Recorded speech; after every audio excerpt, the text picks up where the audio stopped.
అంటే హెలికాప్టర్ ఏమైనా పగలగొట్టామా మేము? అంటే ఆయన మాట్లాడేది చిన్నపిల్లోడా పెద్దోడా సీఎమ్మా మాజీనా ఏమో అర్థం కావట్లేదు. ఆయన ఒక పులివెందుల ఎమ్మెల్యే. ఆయన అంతమంది పోలీసుని పెట్టాల్సిన అవసరం లేదు. ఒక ఎస్ఐ, ఒక 4 కానిస్టేబుళ్ళు, ఒక సిఐ ఉంటే చాలు.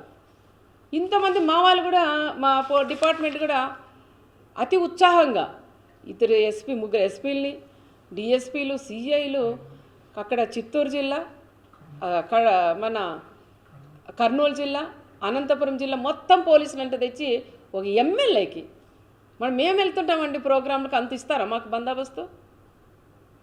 ఒక డిఎస్పీ, ఒక ఎస్ఐ, ఒక సిఐ, కానిస్టేబుల్ ఉంటే కూడా ఈరోజు ఆ ప్రోగ్రాం అయిపోయింది. ఇది అతి ఉత్సాహంతో మా పోలీసులు కూడా అతి ఉత్సాహంతో రెడ్ కార్పెట్ వేసి వాళ్ళని ఆహ్వానించారు. పోలీసులు ఎక్కడా కూడా వాళ్ళని ఎవ్వరిని కూడా అడ్డుకోలేదు. ప్రతి ఒక్క కార్యకర్త వాళ్ళు అడ్డుకోకుండా వచ్చినారు. అడ్డుకోంటే అంతమంది ఎవరు కూడా రారు. అనవసరంగా వాళ్ళ ఛానళ్ళు ఉంటాయి కొన్ని. ఆ ఛానళ్ళు సాక్షి వాళ్ళు అయితే మండలానికి ఎవరు వచ్చినట్లున్నారు, ప్రతి ఒక్క వీధుల్లోనూ పెడుతున్నారు. అడ్డుకున్నారు. ఎక్కడ అడ్డుకున్నారయ్యా? మీ సాక్షి వాళ్ళు ఎవరైతే ప్రెస్ వాళ్ళు ఉన్నారో దమ్ముల మీద చేసుకొని మీరు చెప్పగలరా జగన్ రెడ్డికి పోలీసులు అడ్డుకున్నారని?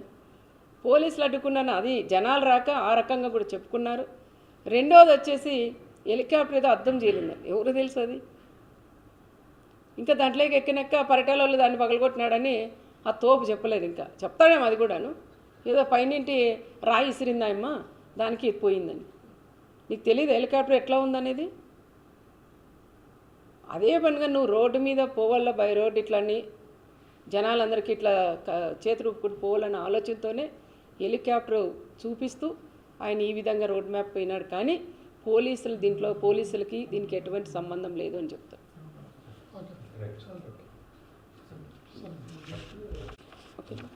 పోలీసుల్ని అదే చూడాలండి. ఎందుకంటే ఈరోజు జగన్ రెడ్డి వస్తున్నాడు, పులివెందుల ఎమ్మెల్యే వస్తున్నారని పోలీసులు కూడా రెడ్ కార్పెట్ వేసి ఆహ్వానించినారు.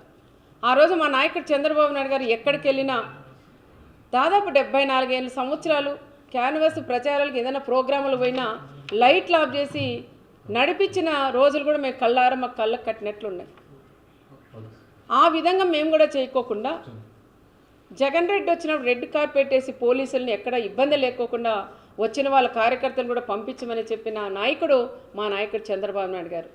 పోలీసు కూడా అదే విధంగా చేశారు. మరి పోలీసుని ఎందుకు టార్గెట్ చేస్తున్నారో అర్థం. అంటే నీకు రెడ్ కార్పెట్ వేసిన దానిక, లేదంటే ఎక్కడ వాళ్ళు అక్కడ కట్ చేసి ఉంటే నీ దగ్గరకు ఒక పిల్లకుండా కూడా నీ దగ్గరికి రాదు. ఆ విధంగా చేసే శక్తి మా అన్న చంద్రబాబు నాయుడులో ఉంది. మరి ఈరోజు పదే పోలీసుని కూడా చేస్తున్నారు. ఒక ఎస్ఐ అండి, ఒక బీసీకి సంబంధించిన ఒక ఎస్ఐని ఆయన ఎందుకు టార్గెట్ చేస్తున్నారో అర్థం కాల. ఆయన పదే ఒక మాజీ సీఎం లెవెల్లో ఉండే వ్యక్తి ఒక బ్రోకర్ అంటాడు. ఒక ఎస్ఐ వచ్చి మన వీడియో కాల్లో మాట్లాడించినామంటారు. మన ఆ ఎస్ఐ కూడా ఎన్ని కష్టాలు పడుకొని చదువుకొని తల్లిదండ్రులు కూడా ఎంత కష్టాలు పెట్టి చదివించింటారు. ఒక ఎస్ఐ అయితే ఎస్ఐది ఏముంటుందండి? పై స్థాయి వాళ్ళు ఏం చెప్తే చేసేవాళ్ళు. ఆ ఎస్ఐని ఏదో రకంగా ఆ తోపు చెప్పిన మాటలని విని ఆ ఎస్ఐని ఏదో రకంగా సస్పెండ్ చేయించాల. నీ గవర్నమెంట్లో ఉన్నాడు, 5 ఏళ్ళు ఆయన పక్కన పెట్టేశావు.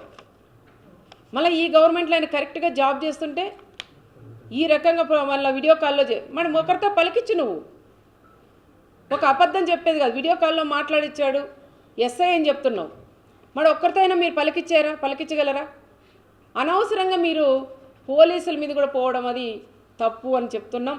ఇప్పుడైనా జిల్లా ఎస్పీ గారు కూడా పదే చెప్తున్న జిల్లా ఎస్పీ గారికి, మొన్న జరిగినప్పుడు పెనగొండలో అదే ఎస్ఐని, డిఎస్పీని, సిఐలంతా మాజీ ఎమ్మెల్యే తోపు ఇష్టానుసారం మాట్లాడినారు. అమ్మల్ని అక్కల్ని తిట్టారు.